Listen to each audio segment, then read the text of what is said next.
Hey Rulies! I'm Heather Pan. I'm Yuan Lee and we are from Lyceum of the Philippines University, Cavite! Wow, and we are your campus roomies for Campus Crush! Paano ba gagawin natin today? Well, today we are reacting to the rising K-pop girl group called Phoenix!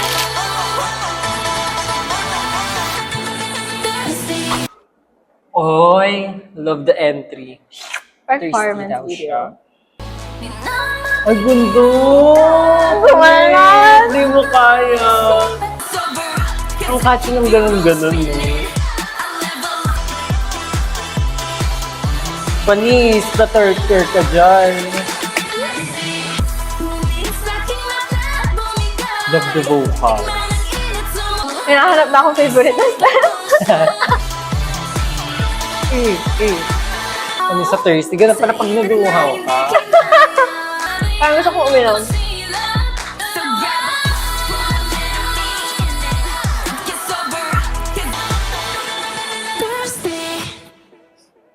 Panis! Thirsty!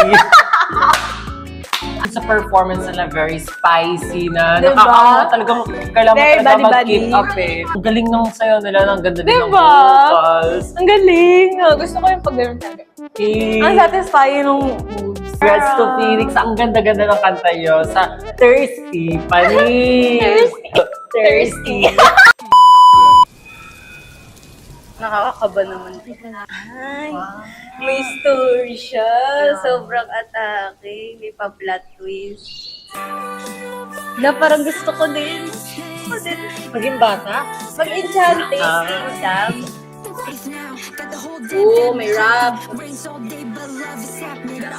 angas. Boom! Oh. Yes. Ang saya lang ng song. Somewhat na-heal siya through yung music.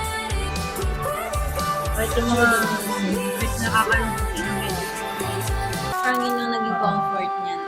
You're tired of the system of what we call bureaucrat capitalism. Okay, so since natapos na natin ang panonood for Thanks for the Rain ng Phoenix, anong masasabi? Parang nahihil po tayo pag nakikinig tayo ng music. Lalo na po pag may problema tayo. Anong masasabi niyo dun sa music video? Parang mas nagising or mas empowering ng MV kasi parang sobrang relevant niya sa nangyayari sa bansa natin ngayon. So, Very inspiring kasi meron talagang hugot yung song. really good. Sa music, nag-show sila ng Call for action. Yes. Yes. support natin. Kasi since hindi sila takot magbigay ng stance nila. So, yun ang kailangan natin. The influencers that we need. Tama. The artists that we need. Yes. Sino sila? Phoenix!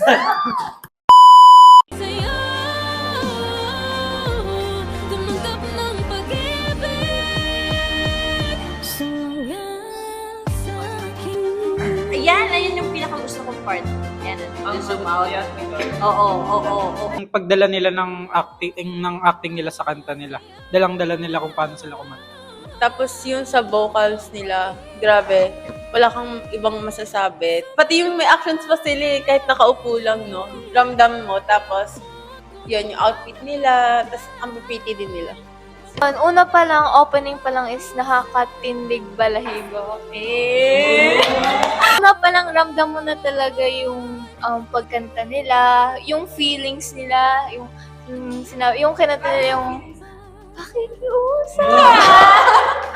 yung word na, yung word na pakikiusap, parang nangungusap talaga sila. Yun yung gusto kong part sa kanila talaga. Tapos ang gaganda din ng boses nila, yung setup, ang ganda ng mood, kaya okay. I'd say na vocal powerhouse, Phoenix rising from the ashes. Ayun lang. As a singer, mahirap kumanta ng nakaupo, lalo na kapag high notes. So, proud ako. Like the cinematography and the way their voice blended together, very nice siya. Even from the outfits to the placing of the chairs, everything seemed very intentional. I think that even if it was in black and white, I think it was another captivating factor aside from their voices. it was all enjoying to watch po.